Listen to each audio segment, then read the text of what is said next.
Bueno, y entrando ahora con la materia de literatura, tenemos la comprensión de los conceptos fundamentales en esta pequeña presentación que les tengo de lo que regularmente se topan en el libro, emisor, receptor, mensaje, canal y respuesta. Pues bueno, aquí la imagen le señala que el emisor es aquel que va a realizar el mensaje. En este caso yo soy la emisora y ustedes son mis receptores. El canal es el medio, el instrumento con el que se está realizando el mensaje y en este caso pues yo estoy ocupando pues una computadora para poder grabarme. El mensaje pues es mediante mi voz, todo el contexto que yo les integro de la clase y ustedes como receptores pues no hay respuesta de aquel lado, no hay voz, simplemente me están observando y escuchando. Bueno, esos son los conceptos para tener como que un panorama de dónde iniciamos con esto que es esta materia que es literatura, que supongo y entiendo que son conceptos que son muy tediosos, que pudiesen pensar que pues no nos va a servir para nada, pero es únicamente enlazándolo con la historia universal, ¿verdad? Es algo que ustedes tienen, no lo van a llevar al día a día, pero lo pueden captar, los conceptos, las situaciones, de dónde salen, de cuando se desarrollen en su contexto. Y pues más que nada, pues tener un panorama de qué es esto sobre obras literarias, literatura y todo lo que lo conforma. Pasando a la siguiente presentación, pues estamos con los elementos de la comunicación.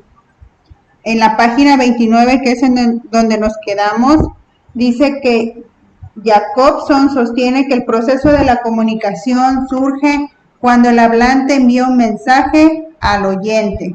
Entonces, aquí el autor indica que mientras exista el silencio o cualquier situación que no tenga nada que ver con algún ruido, no puede hablar, no puede sostenerse el proceso de la comunicación. ¿Y cuáles son sus elementos en cuanto a la comunicación? En este caso, en la imagen de su libro, de la página 29, habla de un código, de un mensaje, y el mensaje lo traduce al lector y al narrativo, al canal. El mensaje se va al canal y hay un contexto. Entonces, aquí que en la imagen que yo les presento, pues el emisor pues es el hablante, el receptor es el oyente. Hay un mensaje entre ambos que generan un código. El código pues sería aquel que tú tienes que descifrar. El canal pues es el medio por el cual se da, y un contexto. El contexto puede ser en la escuela, en el parque, en cualquier parte del universo. Y de aquí pues nos vamos a el recuadro de la página 30, el recuadro azul. Pues se dice que en la presentación anterior, esos factores corresponden a una función diferente del lenguaje. ¿Y cuáles son esas funciones diferentes del lenguaje? Tenemos la función emotiva, también se le llama expresiva. ¿Y de qué manera lo vamos a encontrar nosotros? Pues su intención de ella es expresar sentimientos, emociones y actitudes del emisor. ¿Quién dijimos que es el emisor?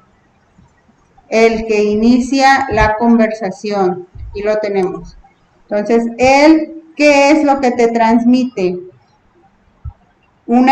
Los recursos que se utilizan en esta función pues son lo exclamativo, lo interrogativo, y formas verbales en primera persona. ¿Por qué en primera persona? Porque soy yo como emisor la que estoy realizando esta actividad. Entonces yo digo que en el ejemplo, ¿qué susto me di? Yo vuelvo a poner otro ejemplo, no te lo he dicho yo muchas veces. Entonces esa es una función emotiva. ¿Qué podemos expresar ahí? Tristeza, alegría, enojo, miedo, ansiedad. Las emociones que estuvieran ustedes a flor de piel. Pasando, o en mi caso, las emociones que yo tenga a flor de piel. Pasando a la conativa. Aquí, el elemento de la comunicación es el receptor. O sea, ya no voy a ser yo, van a ser ustedes, en este caso, oyente y lector. Influir, aconsejar o llamar la atención del receptor, el que inició la conversación, para que actúe de una forma determinada. Aquí se utilizan pronombres y formas verbales en segunda persona. Se usan verbos en modo imperativo, que el modo imperativo es de mandato. Entonación exclamativa o interrogativa. Exclamativa es cuando tú expresas algún sentir. Interrogativa pues es cuando preguntas. Ejemplo, pon atención, guarda silencio, tranquilo, no pasa nada. ¿Me puedes dar la hora? Te lo están pidiendo. ¿Y quién te lo pide? El receptor. Alguien te habla para poder tener esta función conativa. Y aquí, pues, de manera ordinaria, pues tenemos en casa la función conativa, en el caso de ustedes, de sus padres, que está aquí la imagen de la madre de familia que está fungiendo de manera conativa y influyendo en el modo imperativo. Vete a tu cuarto. Ahora, vamos a la fática. En la fática dice que se utiliza el canal. Y si nos vamos a la imagen del canal, ¿qué estamos ocupando? Un instrumento. Entonces, aquí se utiliza un instrumento. ¿Qué están utilizando? Un teléfono inalámbrico. Dice, la intención de la función fática es asegurar que el canal a través del cual se establece la comunicación funciona.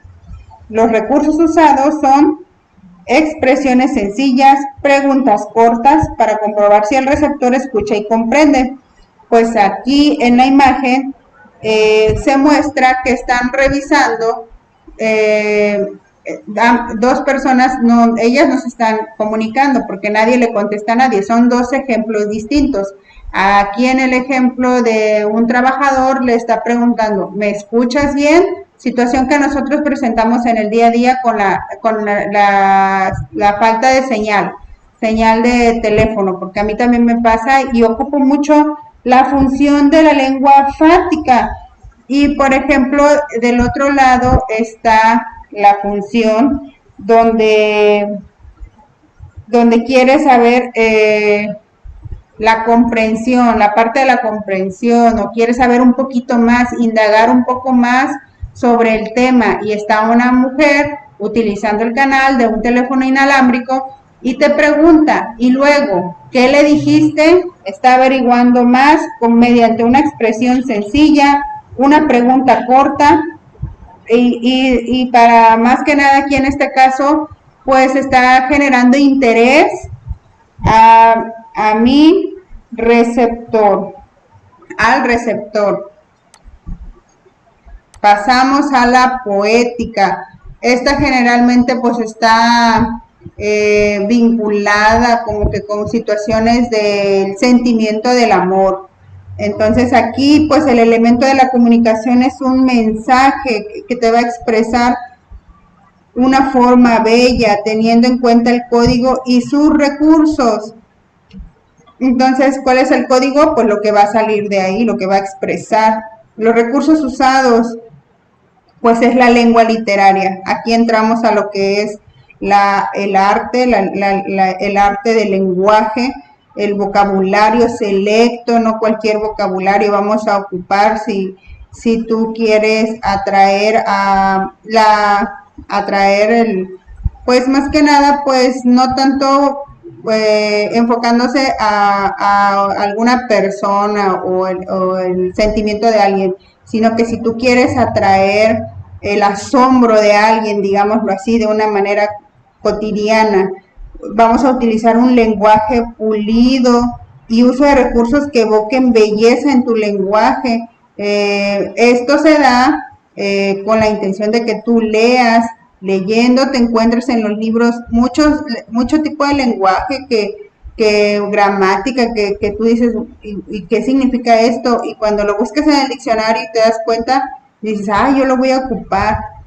Algo muy común en la vida cotidiana, pues es el lenguaje. Por ejemplo, cuando te dicen, qué bonito léxico tienes, o sea, es decirte, te están dando a entender que ocupas tu vocabulario, lo ocupas como tal, eres una persona educada. Y aquí está un ejemplo, vuelvo al sur como se vuelve siempre al amor. O sea, te está diciendo, te están indicando el mensaje de respeto, más que nada aquí es respeto, no tanto es como la imagen que yo les plasmo, que es como que forzosamente cuando hablamos de poética es porque tú quieres agradarle a alguien o atraer a alguien. No, aquí la poética también lo debemos de entender como algo elegante, algo pulido, un vocabulario selecto, un lenguaje hermoso. Y pasando a referencial, el elemento de la comunicación pues es contexto y referente, dice. La intención, informar o transmitir un contenido. El recurso usado pues es un lenguaje, un léxico claro, apropiado y sencillo. Es exento de adornos o frases recargadas. Entonación neutra sin emotividad. Un ejemplo, sin emotividad significa que no le vas a adornar con sentimiento, simplemente es algo sencillo, algo tan peculiar. Aquí, por ejemplo, dice, en otoño las hojas de los árboles caen de las ramas. Es un tipo, una lengua referencial, es algo que pasa y no hay frases recargadas, no hay nada escondido en esa oración, y la entonación es neutra. Y aquí, por ejemplo, yo les pongo en la presentación, mañana es el examen de matemáticas. Entonces, nada más te estamos avisando, no te queremos espantar, su función no es espantar, no es un aviso corto. Y pasando a metalingüística, dice que el elemento de la comunicación que se ocupa aquí pues es el código, y la intención es explicar y aclarar aspectos referidos a la propia lengua. Los recursos usados, frases sencillas y claras, sin complejidad, términos precisos y concisos, sin ambigüedad. Y un ejemplo es, el artículo antecede al sustantivo. Y en la imagen yo les coloco un docente explicándole a sus alumnos una pequeña clase. Sub significa debajo, por lo tanto, subterráneo significa debajo de la tierra. Lo pondría yo para completar el texto. Por la forma de que sabemos que terráneo es acerca de la tierra y sub es debajo. Entonces, son argumentos que tú tratas de explicar como para tratar de comentar cosas, son términos, digamos, que pues muy comunes y más que nada comprensibles. De ahí nos pasamos a las características del lenguaje literario. En este caso, pues tenemos un mapa conceptual. Aquí sí es mapa conceptual porque se generan el desarrollo de de lo que significa cada uno y un ejemplo. Bueno, dice que los recursos literarios se dividen en tres: lenguaje comunicativo, polisemia o plurisignificado y figuras retóricas. Eso de figuras retóricas el libro lo viene marcando casi que desde que empezamos. Entonces, ¿a qué se refiere el lenguaje comunicativo? El uso de las palabras con significados distintos al real. Y está el ejemplo: la mirada de esa mujer me hace sentir en las nubes. Está una oración en esta parte de la literatura donde te da a entender que pues que el simple hecho de que esa chica te observe pues te enamora, te enamora. Otra de las cosas que ocupamos, otro de los lenguajes que utilizamos es me derrito. O sea, eso también es una forma de lenguaje que son distintos a lo real, cuando irregularmente pues se le asocia con, igualmente como en la poética, pues a ejemplos fáciles es cuando estás en situaciones de enamoramiento. En la polisemia o plurisignificado, más de una interpretación del texto literario que se desprenden de la combinación de las palabras que lo conforman, y por otra parte de lo que cada palabra significa. Tendría ganas de cielo, pasar entre las nubes, es el ejemplo. Pues aquí te puede decir dos significados. Tendría ganas de cielo, pues a lo mejor me estoy diciendo que tiene ganas de unas vacaciones, pasar entre las nubes y estar en la playa. Yo lo podría desarrollar de esa manera. Depende de hacia qué se desarrolle pues todo el sentido de la comunicación. Y las figuras retóricas, pero para esto, ¿cómo nos aparece en el libro esto de las figuras retóricas? ¿Qué son? Pues no son otra cosa que mecanismos lingüísticos que modifican el uso normal y lógico de la lengua, con el objetivo de embellecer estilísticamente el mensaje. Y pues aquí tenemos ejemplos de figuras retóricas. Verde que te quiero verde, verde viendo verdes ramas. Del salón en el ángulo oscuro de su dueña tal vez olvidada, silenciosa y cubierta de polvo, veíase el arpa. Ese es un ejemplo de las figuras retóricas que también se les conoce como recursos literarios, estilísticos, retóricos o expresivos, tales como anáfora, antítesis, comparación, epíteto, hiperbatón, hipérbole, ironía, metáfora, prosopopeya y sinécdote. Esa palabra hipérbole se ocupa también en las matemáticas, pero es otro contexto, es otra situación. Pero vemos a dónde la podemos encontrar también en la literatura, pero lleva otro contexto. Y pues pasando, pues en conclusión, el lenguaje literario, el valor estético de los textos se ve reflejado en el empleo de un lenguaje estéticamente cuidado. Es decir, las palabras no solo se muestran en su sentido real, sino en sentido figurado. Entonces, ahí tenemos lo que se refiere a las figuras retóricas. Y por último tenemos el mapa conceptual nuevamente de las figuras, exclusivamente de las figuras retóricas, donde nos habla sus divisiones, subdivisiones. Son 6: anáfora, antítesis, comparación, epíteto, hiperbatón, hipérbole. Y no es otra cosa más que la forma en cómo se expresa el arte literario. Dice que la anáfora es la repetición de expresiones, palabras o sonidos que dan musicalidad. No tanto porque exista ese sonido, sino que por la forma de cuando tú lo lees, te da como que en el fondo de tu inconsciente, esa es una expresión de musicalidad. O sea, dice el ejemplo: temprano levantó la muerte el vuelo, temprano madrugó la madrugada, temprano estás rondando por el suelo, no perdono a la muerte enamorada, no perdono a la vida desatenta, no perdono a la tierra ni a la nada.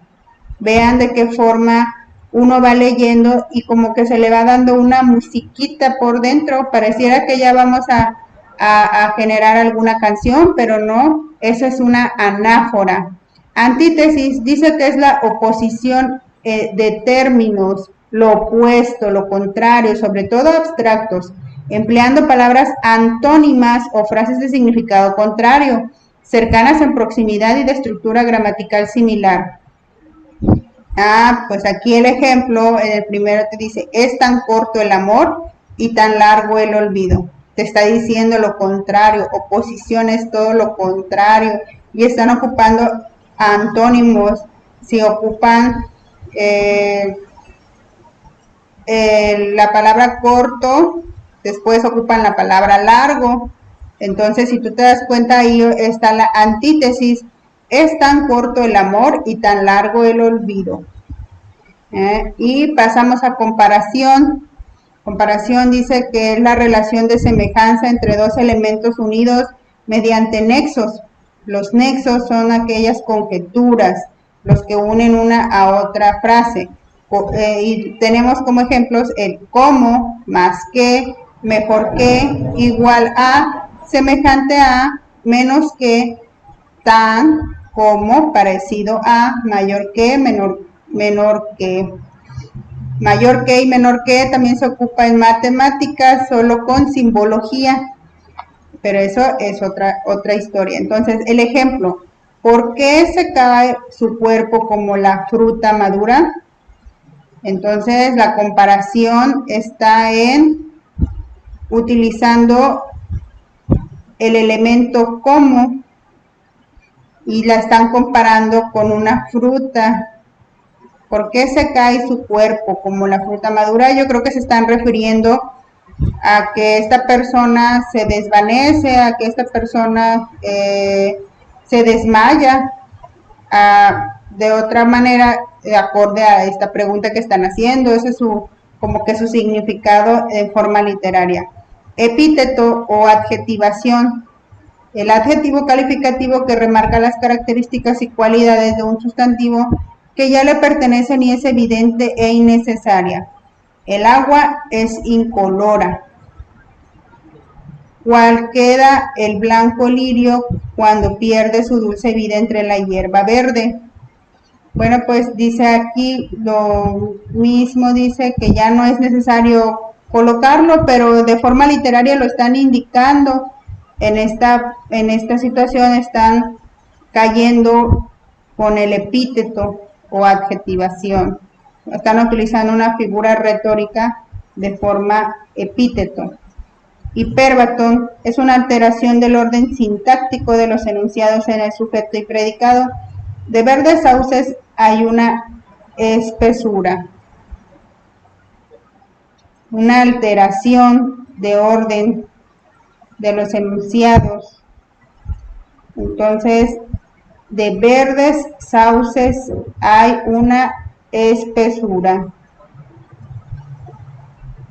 Se queda como queriéndote decir mucho y como que no siento que puedas desarrollar algo de él. Verdes sauces, sauces pues son árboles.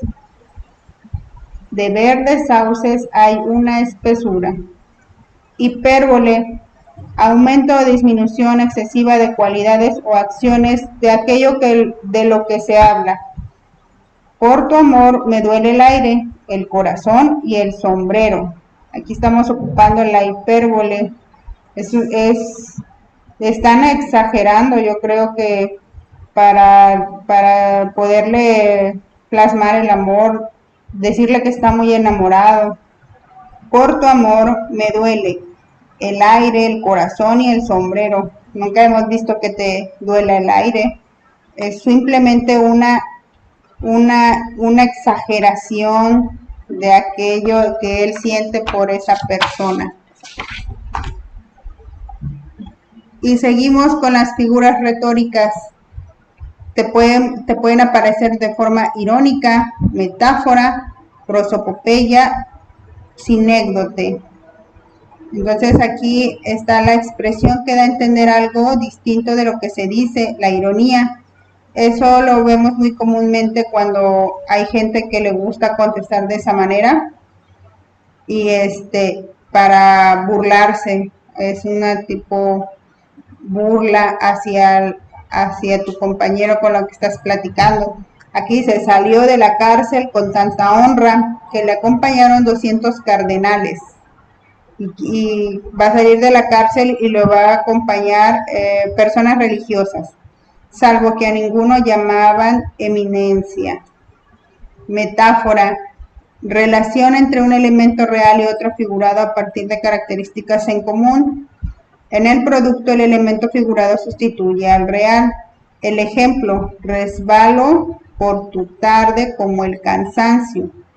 La nube mancha un cielo. Hay uno real y otro figurado. Resbalo por tu tarde como el cansancio. Pues de cierta manera le está diciendo de forma figurada, resbalo por tu tarde como el cansancio. Pues que de forma figurada le está diciendo que se muere por ella. Prosopopeya o personificación es la atribución a cosas, animales o seres inanimados, características humanas. El ejemplo: salíme al campo y vi que el sol bebía los arroyos del hielo desatados. Bueno, pues dice aquí que tienen características humanas. Esa persona se está comparando como que con un animalito. Salíme al campo y vi que el sol bebía los arroyos del cielo desatados. Así lo entiendo yo. U otra sería que te está expresando que fue a darse una vuelta a ver la naturaleza y que hacía mucho calor. Entonces, pero dice que es la atribución a cosas, animales o seres inanimados, características humanas. En este caso se va con características humanas o también como con características animales. Sinécdote, aquí en este caso tendríamos que ver qué es lo que le antecede para poder definir bien hacia dónde se quiere enfocar. Sinécdote, y es la última, es la relación del todo y sus partes o viceversa. Puede ir de lo general a lo particular o lo contrario. Vestía la manta de los pobres. Puede ir de lo general a lo particular. Vestía la manta de los pobres. Y de ahí hay esta clasificación, hay maneras de presentarlas y de qué manera se pueden presentar: en prosa, en verso. Esta parte también nos pregunta mucho el libro: de qué forma te encuentras tú conforme a la lectura de los ejemplos. Dice que las formas de presentaciones en prosa significa discurso en línea recta. Es la forma más natural de la expresión lingüística y no está regido por los patrones de métrica y ritmo del verso. Y en cambio el verso, la mayoría de los textos antiguos, incluso aquellos con intenciones claramente narrativas, solían estar escritos en verso. Y ahí tenemos dos ejemplos. El ejemplo 1 del retrato dice que la prosa se encuentra presente en varios aspectos de textos narrativos. Por ejemplo, discurso periodístico, teatro, ensayos, cuentos, novelas, entre otros. ¿Por qué? Porque de esta manera De esta manera se arranca y línea tras línea, línea tras línea. Y en el caso del verso, la mayoría de los textos antiguos, incluso aquellos con intenciones claramente narrativas, solían estar escritos en versos. Entonces, si nos regresamos a la página 29 con la pregunta 1, ¿qué forma y estructura encuentras en el texto anterior? Sería en verso. Entonces ahí ustedes de qué lado le podemos cambiar, porque más adelante ya te explica la diferencia de prosa y verso. Entonces lo dejamos como verso. Y pues lo que les comentaba, algunos en el audio, que pues regularmente es como poesía. Cuando a ti te dan en la primaria la memorización de cierto texto, te ocupan ese estilo, no es en modo prosa, porque en modo prosa es como si fuera una lectura de algún artículo. Ya nos quedó claro en esta página, el libro nos lo define en la 36. Y en la 38 tenemos la presentación del discurso. ¿Cuáles son las tres formas de presentarlo? En diálogo, en monólogo y en narración. Bueno, pues aquí la presentación del discurso pues es cuando uno va a escuchar alguna obra teatral. Puede ser en diálogo y se refiere al intercambio de información entre dos o más personas, llamadas interlocutores. Este tipo de discurso puede ser organizada y estructurada como en situaciones formales o espontánea, como en una conversación casual entre amigos y familiares. Aquí claramente ya nos dice, el diálogo es lo que nosotros practicamos del día a día. En cambio, el monólogo es una reflexión o discurso generalmente corto, que se puede expresar en voz alta para sí mismo, o bien ante un auditorio que no intervendrá, principalmente porque quien lo realiza no dejará lugar para opiniones. Anteriormente había una sección en la televisión abierta donde se practicaba mucho el monólogo y no era otra cosa más que un actor que se caracterizaba por hacer su programa televisivo de pura situación chusca, y la audiencia él la tenía atrás y él nada más tenía, la audiencia pues estaba, pues digamos, no era atrás, al frente, atrás de cámaras, al frente de él, y lo que él hacía era decir y decir y decir, y se la pasaba todo, como unos 20 minutos, platicando anécdotas de él, y risa, entre risa, y las anécdotas eran chuscas, y nada más se escuchaba las risas de la gente. Ahí él practicaba el monólogo, y hasta preguntaba en su programa, porque pues es como todo programa televisivo, tenía invitados, tenía secciones donde patrocinaba ciertos temas, y él preguntaba, ¿quieren monólogo? Entonces él preguntaba si lo querían escuchar nada más a él y no darle pie a nadie más para que lo interrumpa. Por 20 minutos se la pasaba platicando. Y como en último concepto está la narración. Consiste en relatar hechos o situaciones, ya sean reales o imaginarios. Se centra en exponer o presentar características de una persona o una situación con el objetivo de que el receptor se haga una idea clara de cómo es la realidad.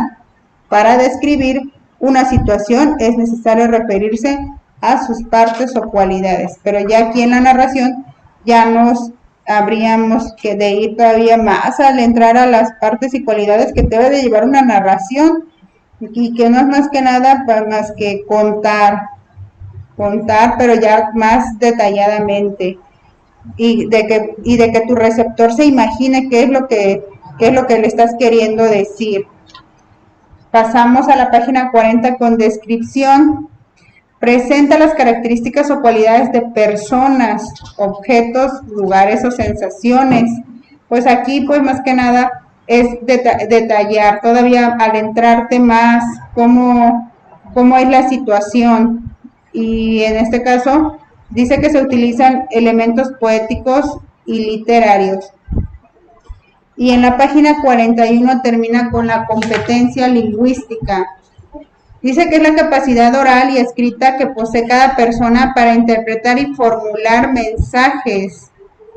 Entonces, todos tenemos esa capacidad. Dice, todo esto es a partir del uso adecuado del vocabulario, las reglas gramaticales, la pronunciación y la entonación. Todos tenemos esa capacidad, solo que no la hemos desarrollado, al igual que las inteligencias múltiples. Tú podrías tener variedad de inteligencias múltiples, pero cuando yo te proyecté el video y te pregunté cuáles desarrollas, nada más me quieres decir que 1, 2, 3. Muy raro el que me dijo que tenía todas, casi nadie, creo que nada más una persona. Así igual la competencia lingüística, es la forma de desarrollarlo, es la forma de, hasta para platicar hay que desarrollarlo, el que te está escuchando, que no es más que nada que el receptor, le genere interés tu plática, le genere agrado. ¿Por qué? Porque si hay veces que tú te vas y conoces a una persona nueva y te emociona tanto y te gusta su amistad porque te atrae de cómo habla, de cómo se expresa. Hay muchas situaciones y eso es tener competencia lingüística entre que te hace reír, entre que te habla de forma respetuosa y agradable, la voz, la sube, la baja, el tono de la voz también es una parte, y esas competencias, por ejemplo, en mi caso como docente, la tengo que tener bien en la mira y bien así, porque si no, se me aburren, se me duermen, le ponen stop al video y se acabó. Entonces, hay que tener mucho ojo con la competencia lingüística y hay que trabajar para poder estar al 100 con este término. Y bueno, esto sería todo de esta materia.